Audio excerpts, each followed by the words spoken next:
Napoléon rédige son testament en avril 1821, seulement quelques jours avant de mourir. En raison de son état de santé, cette rédaction est longue et éprouvante pour lui. Avant de léguer, il écrit cette célèbre phrase « Je désire que mes cendres reposent sur les bords de la Seine, au milieu de ce peuple français que j'ai tant aimé ». Il en profite aussi pour glisser plusieurs messages politiques, accusant par exemple l'oligarchie anglaise de l'avoir assassiné sur l'île de Sainte-Hélène. Mais l'essentiel de son testament n'est pas politique, mais financier. En fait, Napoléon dispose de plusieurs millions de francs, une somme considérable à l'époque, qu'il entend léguer à ceux qui ont été vraiment irréprochables avec lui.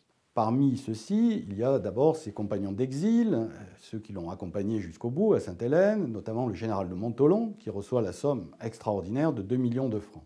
Et il veut se souvenir aussi de ses compagnons de jeunesse, de ses compagnons de gloire ou de leurs descendants, la fille du général Duroc par exemple. Au total, près de 70 personnes sont ainsi nommément désignées dans ce testament.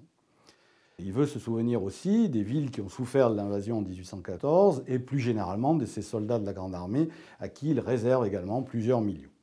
À sa famille, à ses frères, à ses sœurs, mais aussi à sa mère, il ne lègue presque rien, quelques objets.